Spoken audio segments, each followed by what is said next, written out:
Most of you aren't subscribed. Make sure to subscribe, as it helps out the channel.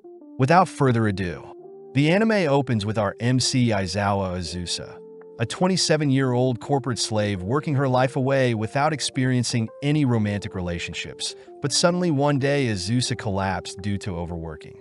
Appearing before a goddess as a yellow orb, the goddess feels bad for Azusa, offering Azusa a carefree life with an immortal body.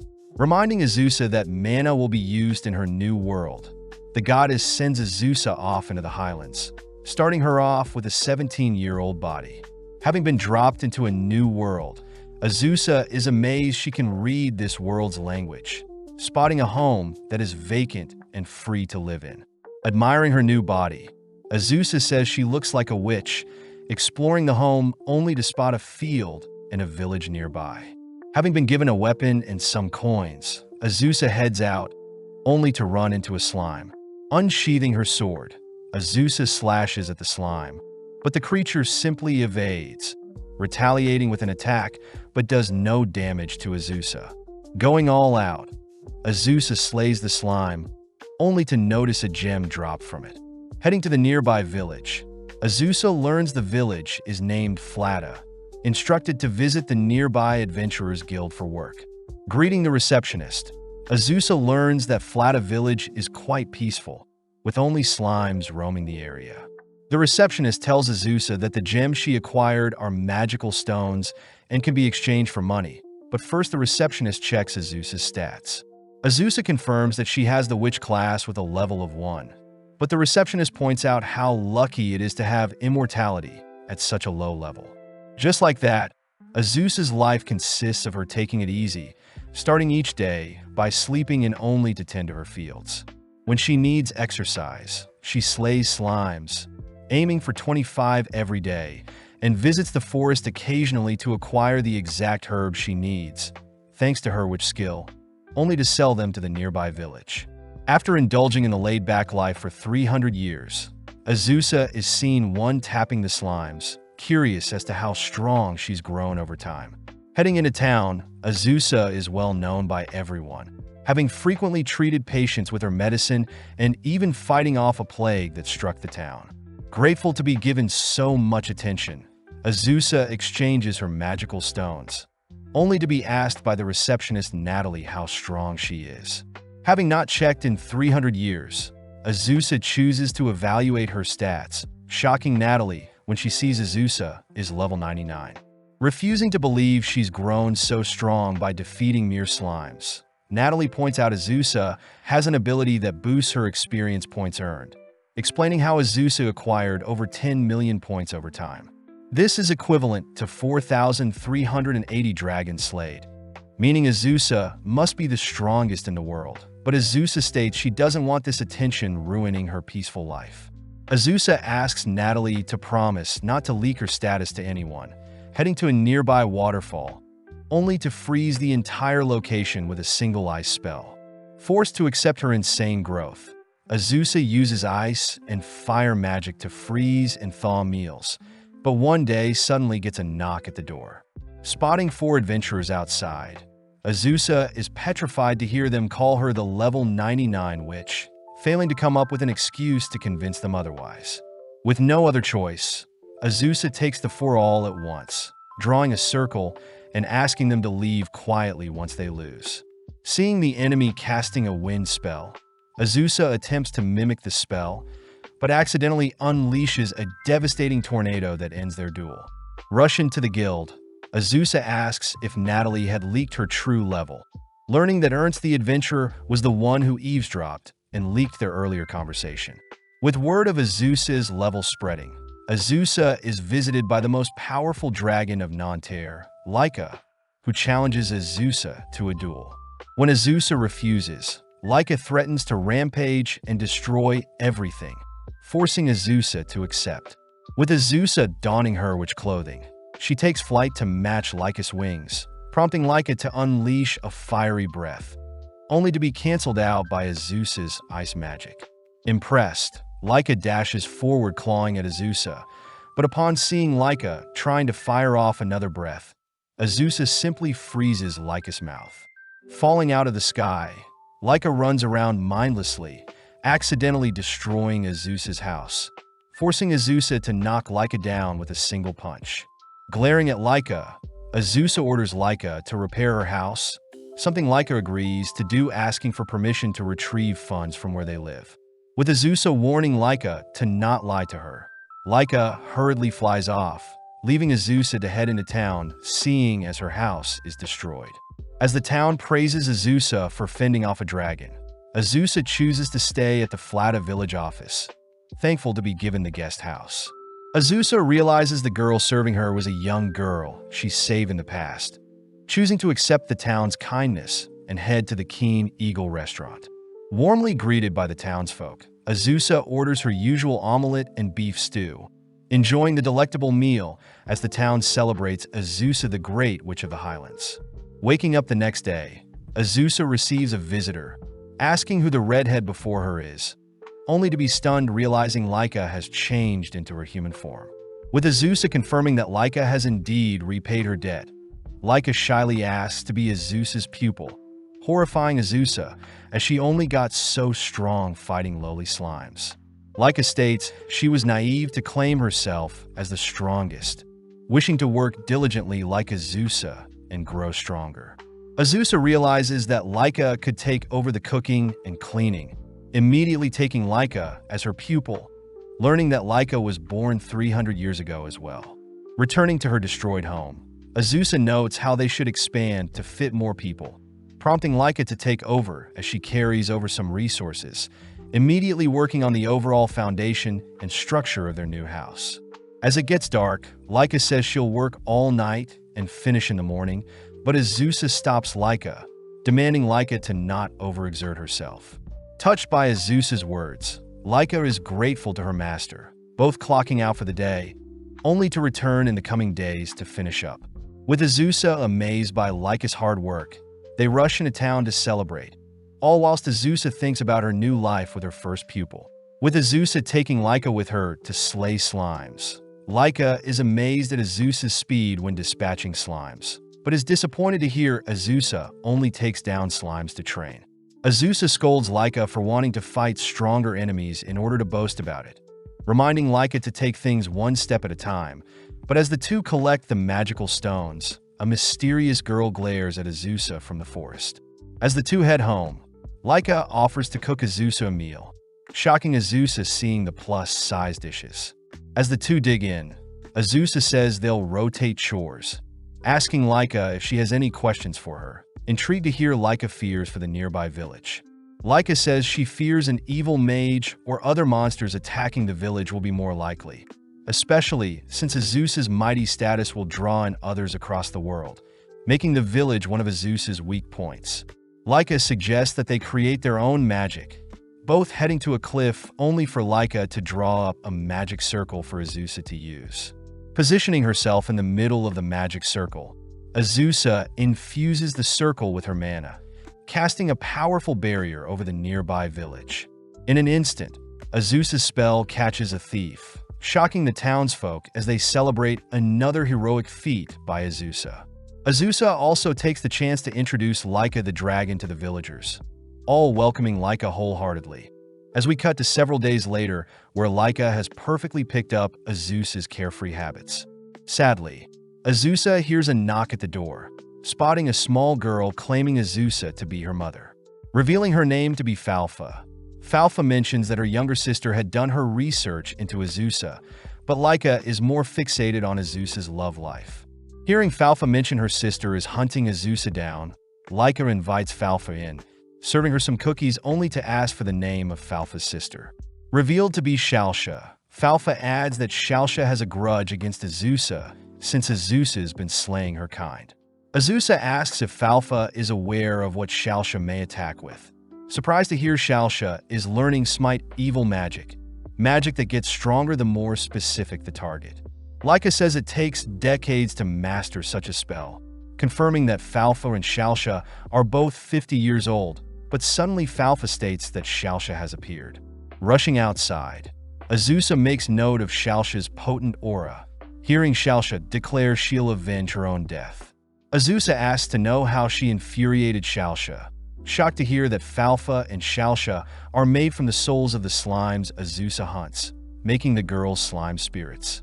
Seeing as Shalsha is dead set on fighting Azusa, Laika suggests Azusa blast the girl away with a tornado, but as Azusa casts her wind magic, Shalsha easily disperses the spell. With everyone shocked, Shalsha reveals her smite evil target is specifically the Witch of the Highlands, making Shalsha the perfect counter to Azusa. Getting serious, Azusa combines a red and blue flame, blasting Shalsha with a newly created black flame, but Azusa's magic bounces off Shalsha's body. Falfa mentions how Shalsha has been saving up her mana to ensure she takes out Azusa, but her magic will run out in an hour. But seeing as Shalsha is only after her, Azusa chooses to flee for her life. Sadly, Shalsha negates Azusa's flight magic, preparing a lethal spell all whilst the others watch. With Azusa accepting her demise, Laika transforms, intercepting Shalsha's attack, declaring that no one will touch her master. As both Shalsha and Laika prepare to battle, Laika rushes Shalsha with her claws, surprised to see Shalsha suddenly faint when Laika nudges her. Having brought Shalsha back to her home, Shalsha awakens, disappointed having to rely on her enemy's kindness. Leaping out of bed, Shalsha prepares to strike Azusa down, but realizes she has run out of mana, cursing herself for being so weak. Azusa points out that at least Shalsha will have a reason to live now that Azusa is still alive, confusing Shalsha as to why Azusa would help them. But Falfa finally speaks up. Falfa asks Shalsha to not be so harsh on Azusa, especially since it's human nature to slay slimes, asking Shalsha instead to leave behind her resentment and live her life. Seeing Shalsh finally give up on her revenge schemes, Azusa asks if the girls would like to live with them, ordering Shalsha to first call her mother as well. Wanting to celebrate their new family members, the gang head out to purchase items, learning along the way that evil slimes exist in the world. The sisters utter that the slimes of Nanterre are dark-colored, whereas the slimes in the Highland are pale, mentioning how evil slimes are light in color. The girls also add that all slimes have a weak point, stabbing at a slime hole only to instantly slay it. Finally heading through town, Azusa runs some errands while showing the sisters around, stopping only to quiz the girls on some landmarks. Seeing Falfa easily remembering the landmarks, Laika asks how Shalsha is doing, hearing Shalsha point out the old road that led to the Old Kingdom. Heading home, the gang feast on Laika's plus-sized meals, all praising Laika for the delicious meal. Seeing the sisters abstain from eating their celery, Azusa offers to give them cake later, convincing them otherwise. Glancing at Laika, Azusa calls out Laika for skipping over her celery as well, all ending the night with some chiffon cake. With the sisters given a room to share, Laika suggests that they recruit an elf or demon next, but first Azusa chooses to value their family of four as is. With several nights passing, Azusa watches as the sisters indulge in history books, shocked to see the girls studying elven history. Hearing a knock at the door, Azusa is jealous to see a voluptuous shy elf at the door, hearing that the elf is currently on the run. When the elf asks Azusa to save her from the high demon Beelzebub, Azusa rushes to shut her door, but the elf stops her showering Azusa with praise. Inviting the elf inside, the elf introduces herself as Halkara, an elf from the nation of Hrant, and is also an apothecary, someone who deals with medicine. Azusa wonders what Beelzebub wants with her, learning that Halkara is a renowned apothecary, having invented the Nutri Spirit Energy drink using various mushrooms, even making decent profit with the product. Apparently, one day, Beelzebub herself tried out the energy drink, but fell ill as the energy drink was rumored to be poisonous to demons, and has ever since chosen to hunt down and pay back Halkara for making the concoction. With Halkara begging for Azusa's help, Azusa agrees, giving Halkara the new title of Azusa's second pupil. But first they need to find more fitting clothes for Halkara. Getting to work, Azusa places a protective barrier over their home, serving Halkara a standard meal that brings her to tears. Halkara reveals she had to survive on tree nuts while she was fleeing, grateful to be fed a hearty meal, only to head out to gather herbs with Azusa. Getting to work, Halkara chooses to only pick mushrooms, mentioning how she specializes in mushroom picking, pointing out how to remove the poison from said mushrooms. Heading to a nearby river, the girls grill some of the mushrooms, prompting Halkara to serve them with some fermented soybean sauce, something Azusa notes smells like soy sauce. As the girls indulge in the mushrooms, Azusa mentions how they should bring the others next time, suddenly spotting Halkara acting all giddy. Weirded out, Azusa realizes Halkara ate some poisonous mushrooms, having accidentally mixed one of the herbal mushrooms for an edible one. Sadly, Halkara reveals the side effect of the poisonous mushroom to be stimulation of the body and mind, making her laugh uncontrollably whilst also feeling lewd. Immediately leaping back, Azusa watches as Halkara begs to play, but Azusa instead blasts Halkara with a spell. That night, Halkara serves the others her mushroom dishes, apologizing for her lewdness earlier, but luckily Azusa had blasted Halkara with a neutralizing spell before things got spicy. With everyone appreciating Halkara's mushroom dishes, Azusa takes Halkara to slay some slimes with her, jealous at Halkara's peculiar techniques. Even walking through town, Halkara draws the attention of men, but Azusa finds it weird that the girls are glaring at Halkara, both heading to check out some quests at the guild. Natalie informs the girls that a generous-looking quest was added recently, having been created by Beelzebub herself, and asks for a voluptuous apothecary elf in exchange for 15 million gold. That night, Azusa deduces that Beelzebub putting up the quest must mean she is aware of Halkara's location, asking Laika to evacuate the sisters elsewhere. With Laika and the sisters immediately heading off, Azusa hopes her barrier will buy them some more time, watching as Halkara downs an energy drink to stay active. Azusa scolds Halkara for drinking so many energy drinks and eating dinner without her, but Halkara swears that she did no such thing, both suddenly turning their attention to a strange-looking fly. Azusa remembers Beelzebub is Lord of the Flies, suddenly hearing a demonic voice call out to them, only to watch as the fly transforms into Beelzebub herself. With Halkara immediately bowing her head to submit, Azusa states she knows Beelzebub had lived alongside everyone the same time Halkara moved in, having needed to confirm that Halkara was the apothecary she was looking for. Grabbing onto Halkara, Beelzebub demands Halkara do what she says, but Azusa interjects stating that they should have a duel to settle this dispute. Laughing gleefully, they both agree to head outside, but as Beelzebub spreads her wings, she accidentally flies too high, ultimately getting zapped by Azusa's barrier. Hearing Beelzebub refuse to give up, Azusa suggests that they reschedule their duel, but out of nowhere, Beelzebub begins to quiver, suddenly falling unconscious. Placing her in one of the beds, Azusa prepares a healing spell, wondering if healing magic would work on a demon, but is relieved to see Beelzebub's pain go away. Waking up, Beelzebub thanks Azusa for saving her, asking to have more of Halkara's energy drink when she is better, confusing Azusa. Beelzebub reveals that Halkara's energy drink helped her pull an all-nighter, and it was ultimately her stress that caused her fever, not the drink itself. Additionally, the Nutri-Spirit energy drink is loved by the devil and all demons alike, relieving Halkara, but this news annoys Azusa. The next morning, Halkara explains everything to the others, revealing that she will continue production of her drink in their current province. Hearing that Halkara wants to remain as Azusa's pupil, Azusa has no problem suddenly hearing Beelzebub asking for a rematch when the time comes. Beelzebub says she'll teach Azusa how to summon her, but first teaches the sisters some history on demon society, only to become flustered hearing the sisters asking about Beelzebub's love life. Seeing her family grow, Azusa can't help but feel at home, only to receive some bad news from Laika the next day. Flashing back, we see a younger Laika spending time with a redhead, waking up before she can remember anything else.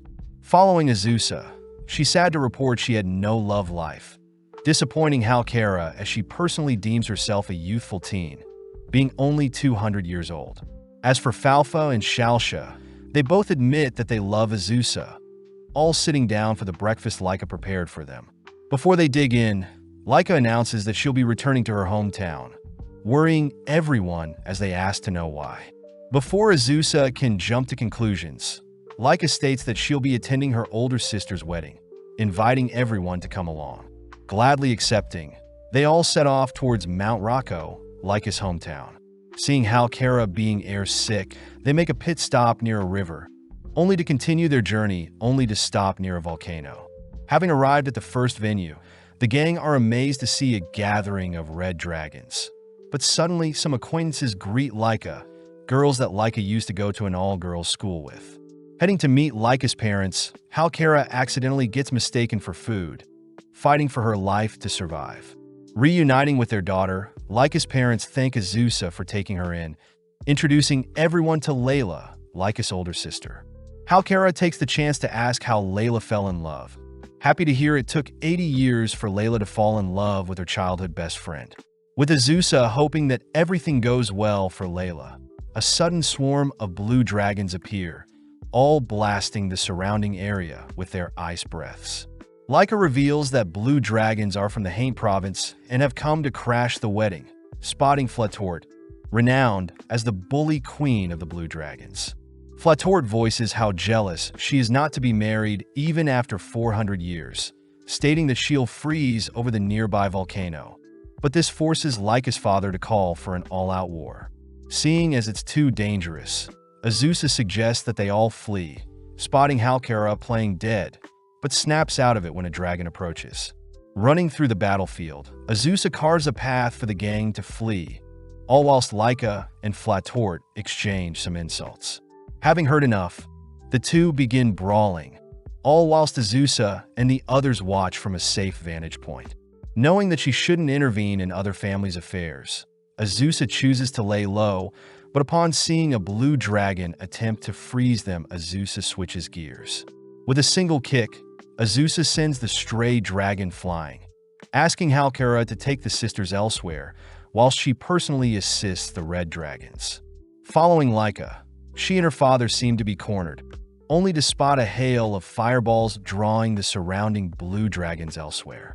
Revealed to be Azusa, Azusa makes quick work of a dragon, watching as the surrounding dragons simultaneously unleash their ice breaths.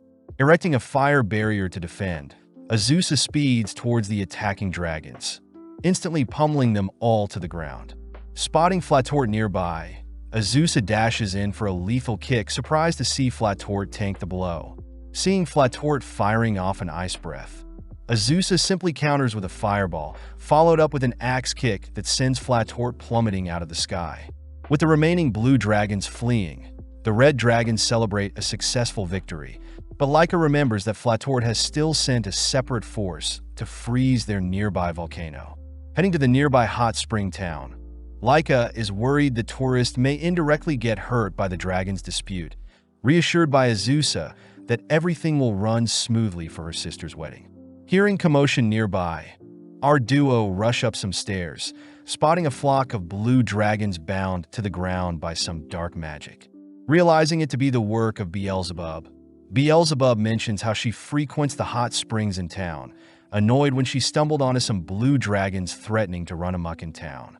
Laika is amazed that Beelzebub bound 5 blue dragons with a single spell, learning that Beelzebub has lived for 3,000 years, reminding Beelzebub of her rematch with Azusa. Azusa takes the chance to thank Beelzebub, flustering her as she's showered with praise, only for the gang to return to the others. With Beelzebub helping to bind the other blue dragons, allowing Laika to order Flatort to return to her human form, handing Flatort a bill to cover all the damages and medical bills for the injured. Seeing Flatort refuse at first, Laika states Flatort will remain bound until she accepts, ultimately forcing Flatort to agree. Additionally, Azusa takes the chance to ask Flatort to sign a treaty for the blue and red dragons to get along, forcing Flatort into submission when Azusa gives off a menacing glare. With Beelzebub personally standing witness to the agreement of the treaty, Flatort feels defeated, exciting Azusa as she graciously thanks Beelzebub with another hug. Moving on to the second party, Azusa notices all the red dragons take their human form, but gets worried seeing Halkara stumbling around with booze in her hands. With Beelzebub joining the conversation, they all watch as Layla and her groom appear, all dazzled by Layla's beauty. Layla is glad to see Laika make so many friends, happy to hear Laika wish her the best, but is more surprised seeing Flatort giving her blessings as well. That night, Azusa and Laika catch some fresh air, leading Laika to request something from Azusa. As Laika rests on Azusa's thighs, she mentions how Layla would also comfort her when her parents scolded her, grateful that Azusa will now take care of Laika in Layla's place moving forward. With both girls returning to the party, they're disappointed seeing Halkara completely sloshed, forcing Beelzebub to hoist her away. Seeing Azusa has returned, Beelzebub suggests they all indulge in the hot spring, cutting to later that night where the girls all decompress. Azusa points out how Beelzebub is like an older sister. Flafa and Shalsha are her daughters. Laika is her younger sister, and Halkara is the troublesome junior.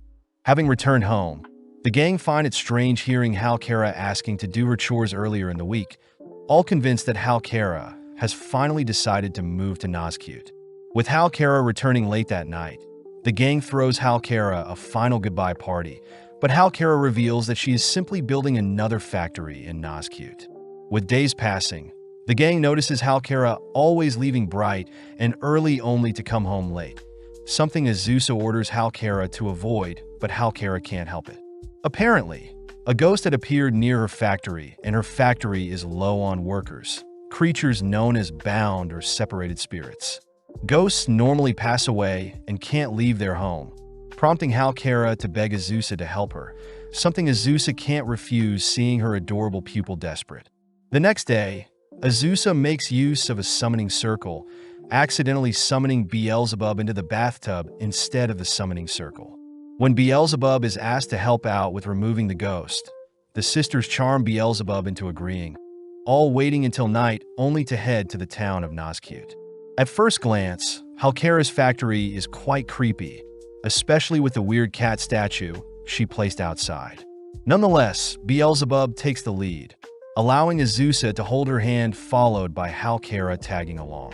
With our trio heading to the most common room of the ghost sighting, Beelzebub gets annoyed seeing how cowardly Azusa and Halkara are, ordering the ghost hiding to show herself. As Beelzebub threatens to incinerate the entire factory if the ghost refuses to appear, Beelzebub spots a chair moving, rushing over to apprehend the ghost. Turning on the lights, the girls greet Rosalie, the ghost of a girl who took her own life. Rosalie revealed that when she was alive, she was a noble, kind, and polite person, but after being sold off by her parents, Rosalie gave up on life and ultimately became a ghost. Azusa asks what Rosalie plans to do with the rest of her life, annoying Beelzebub when Rosalie says she doesn't know. Instead, Beelzebub offers to erase Rosalie from their world. Rosalie quickly begs for her life, stating that she won't bother Halkara and her duties, but Rosalie points out she is unable to leave the factory.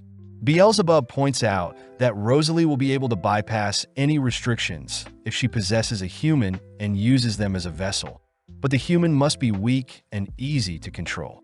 Unanimously turning to Halkara, Halkara is strapped to a chair, reminded that she is giving her body to save her factory. Giving it a go, Rosalie enters Halkara's body, amazed that the possession worked, but is more fixated on Halkara's assets. Azusa suggests that they move Rosalie to their home, wanting to give Rosalie the life she never got when she was alive, a remark that makes Rosalie cry, swearing to be Azusa's sister for life. Introducing Rosalie to everyone else, Beelzebub chooses to head to sleep first, leaving Rosalie to show everyone what she can do. Sadly, Rosalie fails to leave Halkara's body, something Beelzebub believes is due to Rosalie and Halkara's perfect compatibility. Beelzebub points out that Halkara will lose her body if Rosalie spends too long in her, and sadly Rosalie can't take her life since it would mean Halkara will pass as well. Brainstorming some ideas, the girls first try shaking Rosalie out, failing only to try and knock Rosalie out, but when that doesn't work, the gang tries scaring Rosalie out.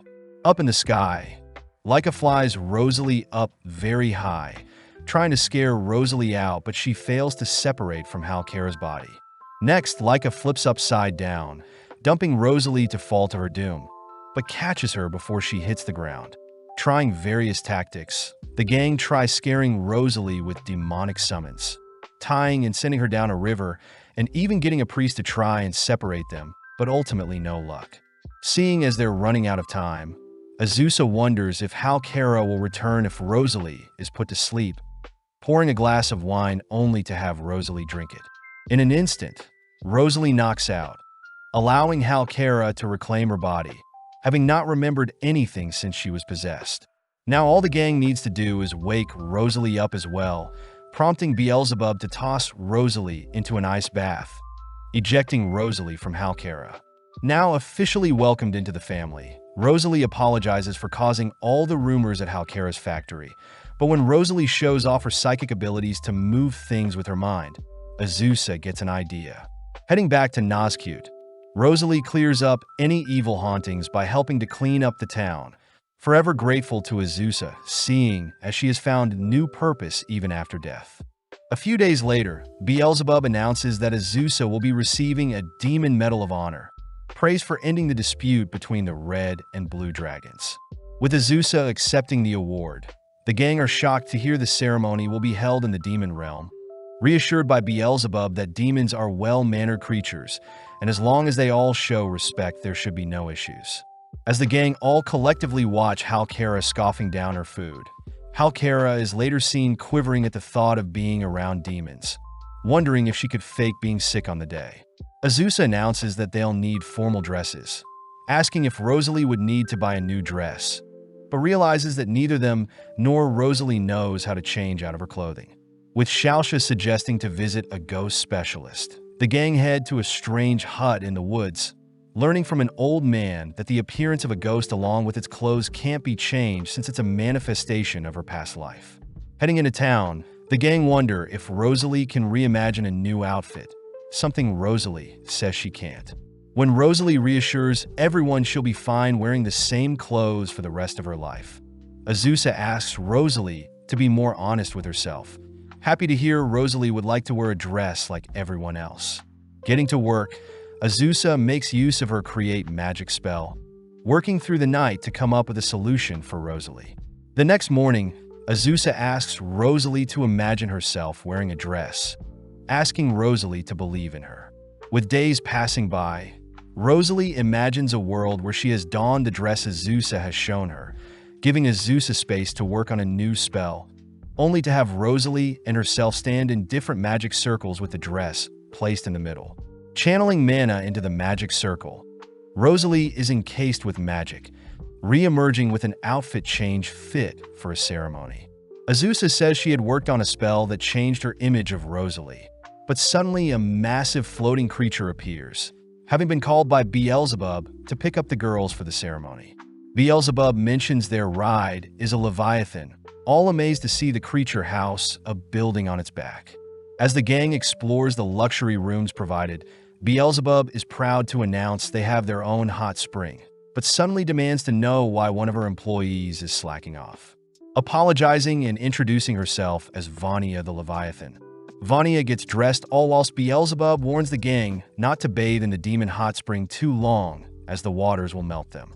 Meeting back up with Vania, Vania reveals that her older sister Fatla is currently carrying them, and that Fatla and herself normally take turns to transport passengers and serve the guest meals. Vania takes the chance to announce their meals will primarily be poultry, all admiring the surrounding view as Beelzebub wraps up a tour of the building. As they all head to dinner, Vania serves up various poultry and vegetable dishes, impressing everyone as they admire the valuable ingredients used to create such dishes. With the gang decompressing in the hot spring, they all head to bed, but outside we spot Rosalie admiring the view. Looking off into the endless abyss that is the demon realm, Rosalie notices Halkara has woken up, having wanted some fresh air. Rosalie thanks Halkara once again for helping her explore the greater world, but Halkara reminds Rosalie that their family and such things are natural, heading off to take another bath before going to bed. The next morning, Azusa is glad to see everyone in such high spirits, horrified upon learning that Halkara was last heard visiting the hot spring while sleepy. Luckily, Halkara had fallen asleep under the bed.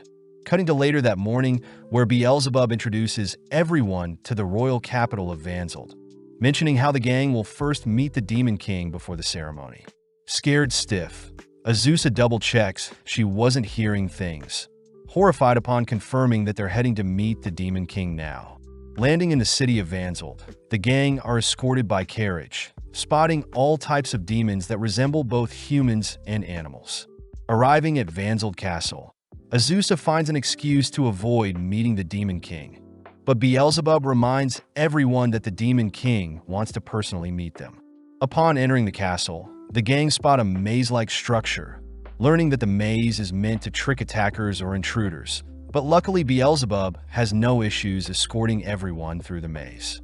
Now in front of the throne room, Beelzebub reassures everyone that the Demon King is quite easygoing, opening a pair of massive doors, only to lay eyes on the jaw-dropping throne room.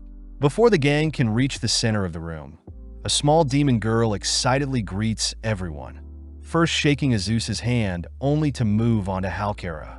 Having accidentally squeezed too tight, the demon girl heals Halkara, but Halkara asks that the demon girl leave them alone, fearing that the Demon King is waiting for them.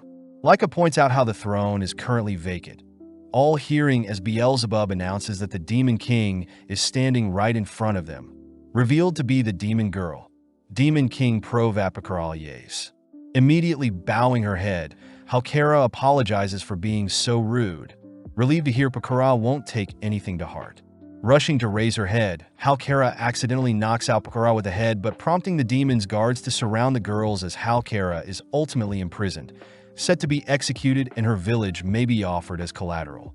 With the gang locked up as well, they quiver learning that they may be punished as well, but Azusa remembers Beelzebub suggesting that the gang wake up Pakara as only the Demon King can overturn sentences. Creating a plan, Azusa first gathers some hot water and tea set. Next, Azusa has Rosalie scout their surroundings, confirming that a garden is nearby that may house the plants Azusa is looking for. Having Leica transform into a cuter-looking dragon form, Leica is sent out to retrieve several plants, allowing Azusa to create an analeptic drink that will wake Pakora up. At that moment, Vania is seen clinging onto their window, having been sent by Beelzebub to relay a map for the gang to locate the sleeping Demon King. Upon hearing that Pakora is resting in the first aid room, Vania hands Azusa a devilish doctor disguise, annoying Azusa as she thinks Vania is toying with her. With Vania personally guiding Azusa through the castle, Vania notes how she didn't want to get involved, but Beelzebub had ordered her to assist. Making it to the first aid room, Vania is stopped by several high-ranking demons, demanding to know who Vania has brought, but seeing Vania struggling to come up with an alias and Beelzebub ignoring them, Azusa has no choice but to shed her disguise, announcing herself as the Witch of the Highlands. As several demons rush to restrain Azusa, Azusa instantly knocks them out with a single punch, forcing several demon mages to gather, simultaneously blasting Azusa with magic. Unfazed by the demon's magic, Azusa wipes out the enemies, impressing Beelzebub as Azusa could do some crazy things if she chooses to. Finally entering Pakora's resting area, Azusa prepares to drip-feed Pakora her medicine, but is stunned to see Pakora suddenly wakes up. Having detected a strange substance near her, Pakora had instinctively awoken, demanding to know what Azusa was trying to feed her. Hearing Azusa reassure her it was just medicine to make Pakora feel better, Pakora leaps out of bed, demanding to duel Azusa to prove Azusa is not an assassin. With Pakora wielding a sword, they both head outside, prompting Pakora to make the first move. Having dodged Pakora's first slash, Azusa speeds up, spotting hundreds of more slashes aimed at her.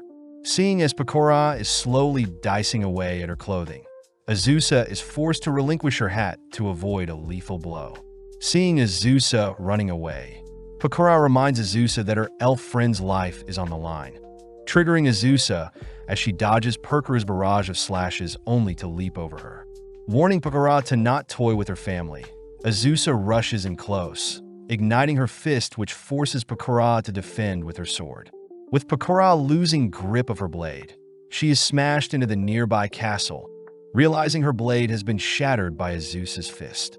Cornering Pakora, Azusa declares that she has won, forcing Pakora to agree to spare Halkara.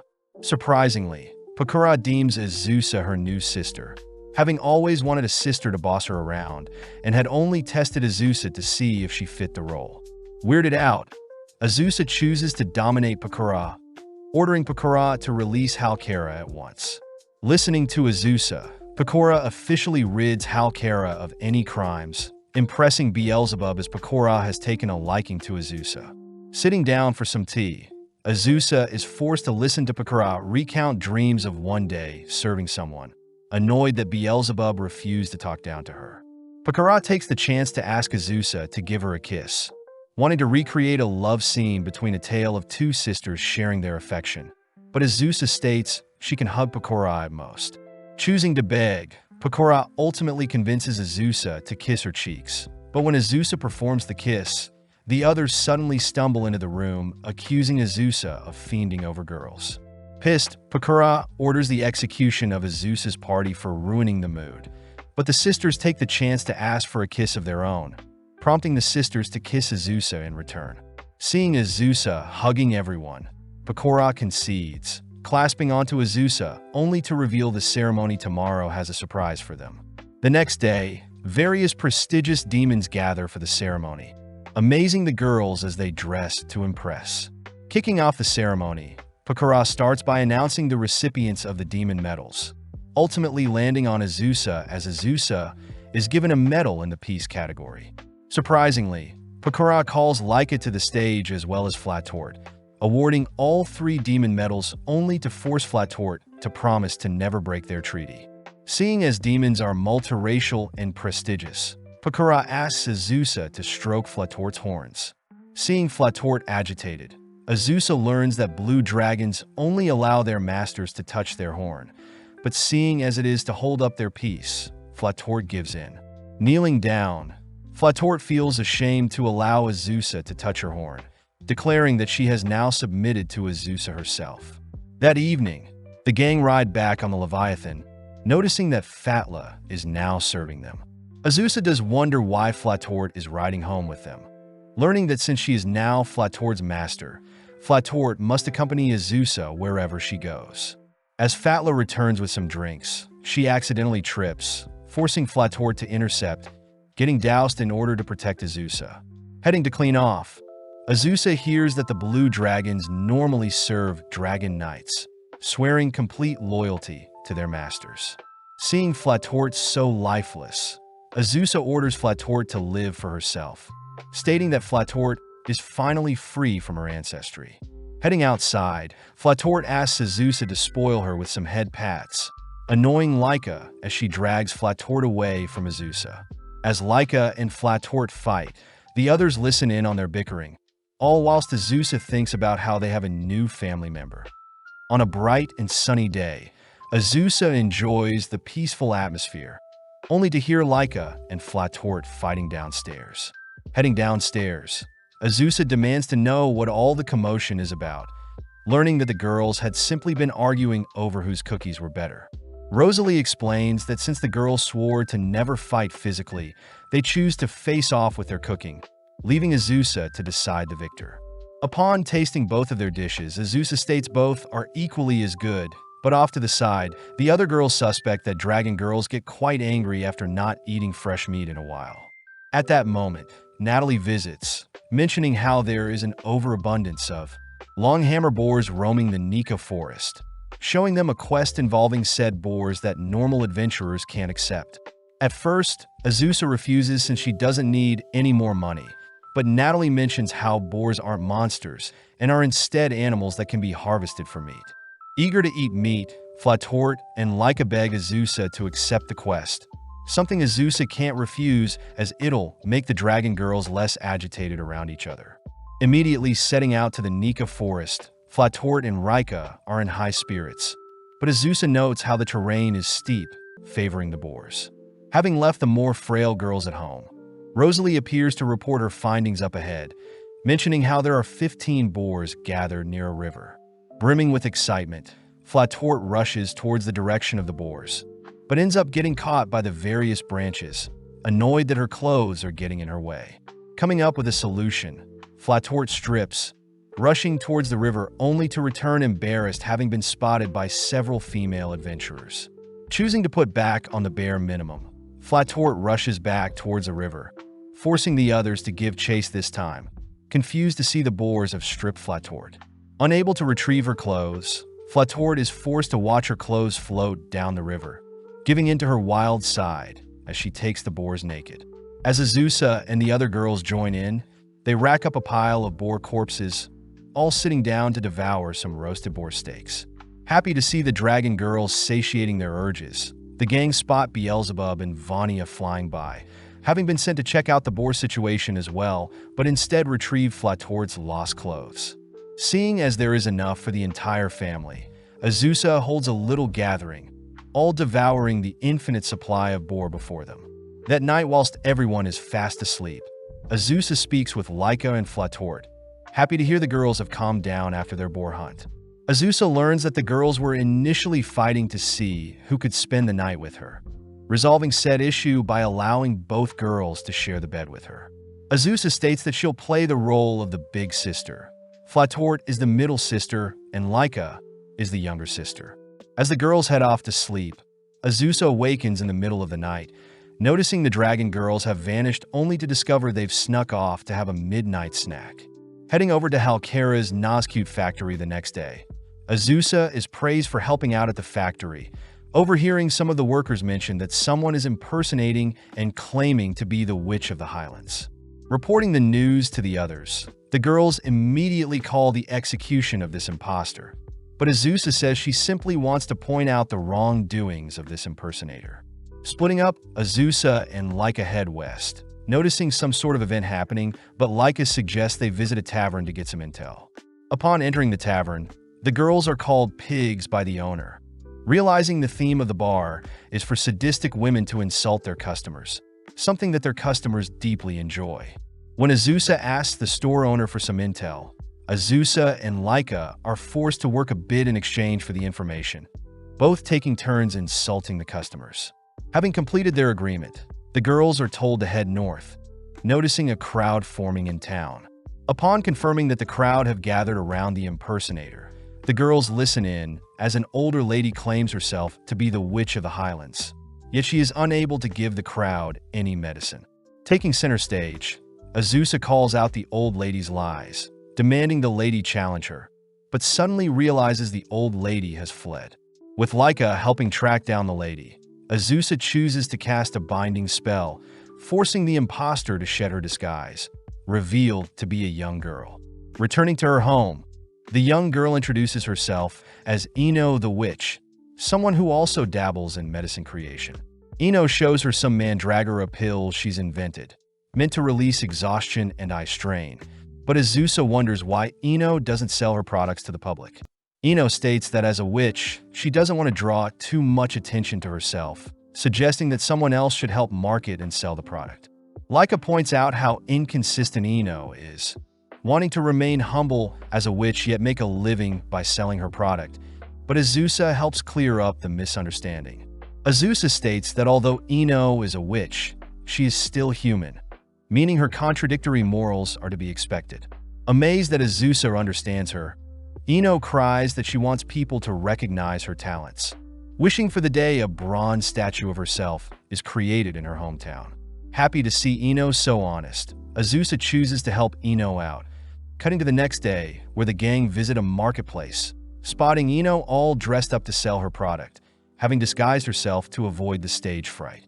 At the same time, Azusa spots Laika and Flatort selling her cookie for profit as well, weirded out to see the sadistic tavern owner has set up shop as well.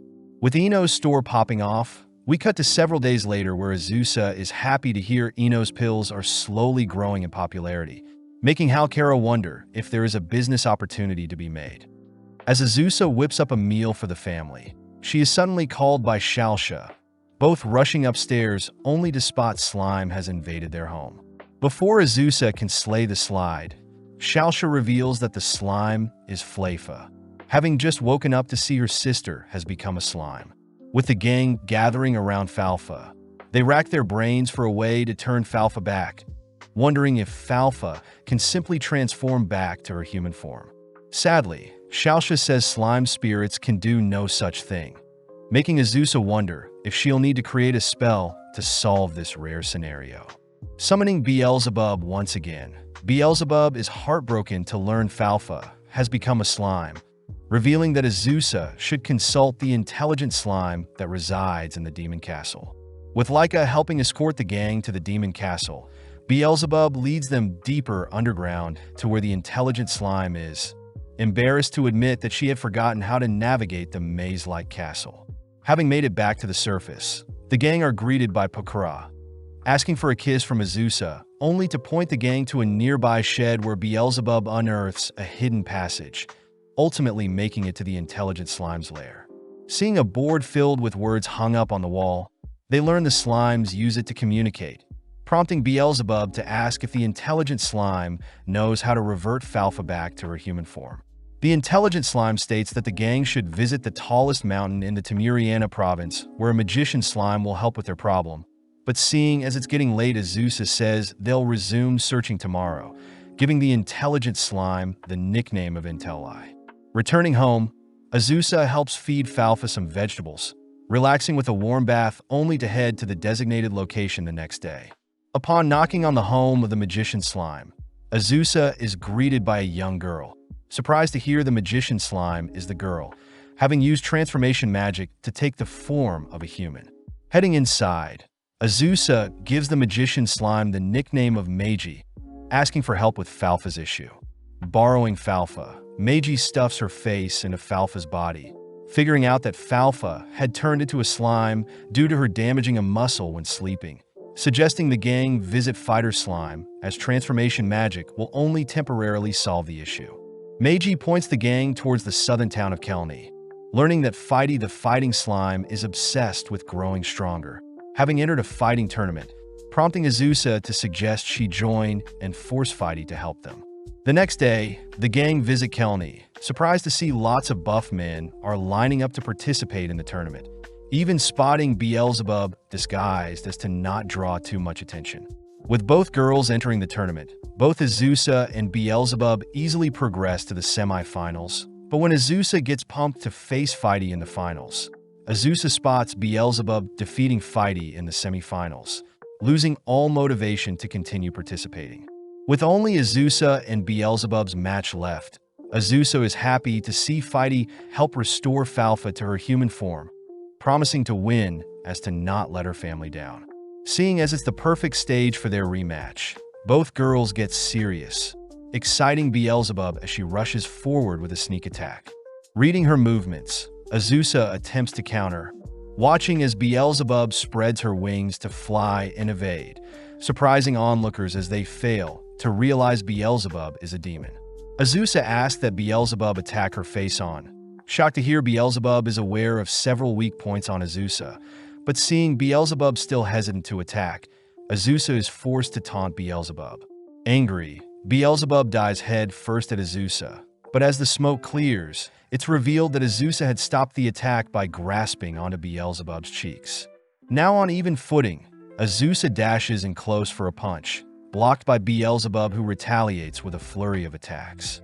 As both girls exchange equal blows, Beelzebub declares Azusa as a worthy rival, but Azusa can't help but notice Beelzebub growing weaker the longer they fight. Not wanting to finish off Beelzebub, Azusa suddenly hears Falfa proudly cheering her on, giving her the strength to finish the duel. As Beelzebub charges in for the finishing blow, Azusa slips her punch, finishing Beelzebub off as Azusa is declared the ultimate winner. With Beelzebub admitting defeat to Azusa, she asks for another duel in the future, pointing out how her victory today has given her more attention. That evening, Azusa thanks Fighty once again for curing Falfa, surprised to hear that Fighty is obsessed with growing stronger and earning lots of money. Fighty takes the chance to ask to be Azusa's student, amazed to see Azusa decimate her opponent even without any martial arts knowledge. When Azusa refuses, Fighty's asked to at least have a duel, both heading outside for their match.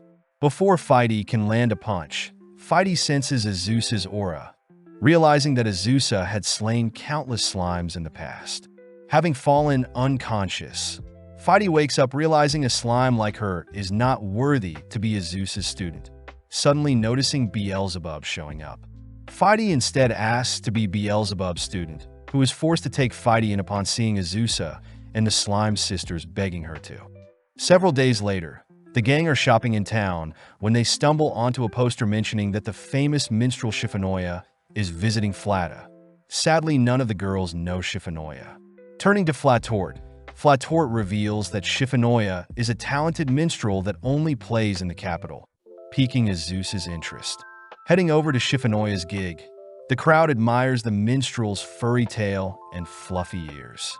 Out of nowhere, Shiranai begins playing rock music at an extreme volume, scaring the crowd away as Flatort reveals Shiranai's type of music is mainly death-style music. Flatort admits that Shiranai isn't as famous as most minstrels, both watching as Shiranai puts her heart and soul into her performance, only to realize Shiranai had fallen unconscious having been starving. Taking her home, the gang watches as Shiranai eats her fill, only to wash up, officially introducing herself as Cuckoo the Almiraj.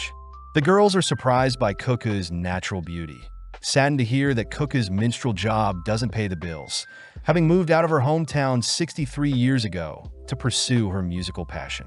Sadly, Cuckoo's passion didn't translate over to her career, making Azusa offer Cuckoo to stay in their home for a while, surprised to hear Cuckoo plans to give up on her music career. Instead, Cuckoo shows off several job offers for waitresses, knowing that she'll be able to make a living if she follows what's best for her. But Azusa asks if Cuckoo has truly given up on her passion.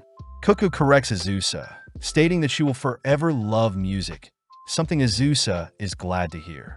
Azusa points out that Cuckoo should double down and reconsider her future while she stays with them, reassuring Cuckoo that she doesn't need to pay any rent, but Cuckoo offers to play for them. Upon hearing her death rock persona, Cuckoo stresses out the girls as they can't bear Cuckoo's music, forcing Azusa and Flatort to have a meeting with Cuckoo. Flatort begins ridiculing Cuckoo's choice of music, annoyed that Cuckoo is too stubborn to try different genres of music and instead offers to show Cuckoo something. Surprisingly, Flatort flawlessly plays the guitar while singing, earning herself a round of applause as Azusa suggests that Cuckoo brainstorm some song lyrics with the others. Holding a mini talent show, Azusa has the girls offer up some lyrics, starting with Laika, who is rejected due to her serious tone. Next is Halkara, who focuses solely on advertising her products. Then it's the Slime Sisters, who show off a adorable-sounding song, only for Rosalie to wrap up the show with a gloomy and depressing song. Having been inspired, Cuckoo agrees to shed her old persona of Shiranai, spending more time with the girls as she brainstorms a completely new style. With it already being several days, Cuckoo decides to head out, reminded by Flatort that she needs to stay consistent and persevere to make up for her lack of musical talent. At that moment, Beelzebub appears, asking to drink with everyone since it's her day off, giving Cuckoo the perfect chance to show everyone what she's been working on. Running through her songs, Beelzebub is amazed, officially inviting Cuckoo to Vanzeld's Music Festival, where Cuckoo will be performing for 20,000 people. With the gang flown over to the Demon Castle by Fatla, Cuckoo makes preparations for the festival, all whilst the girls explore the town. Returning that evening, Azusa spots Cuckoo more demoralized than ever, especially after seeing the venue size. Speaking up, Flatort reassures Cuckoo she'll be fine, inspiring Cuckoo to give it her all. That night, the gang stand amongst the crowd as Cuckoo takes center stage. Nervous at first, but upon seeing the girls cheering her on, Cuckoo eases up. In mere moments, Cuckoo's music captivates the crowd, all hypnotized by Cuckoo's catchy lyrics. Throwing Cuckoo an after-party to celebrate her growth as a human, Cuckoo is unable to express her gratitude, hearing from Beelzebub that she has already received hundreds of requests to play in the capital. Before the night wraps up, Flatort expresses how she feels about Cuckoo's perseverance as an artist through her own death punk song, bringing Cuckoo to tears as she considers Flatort her master for life.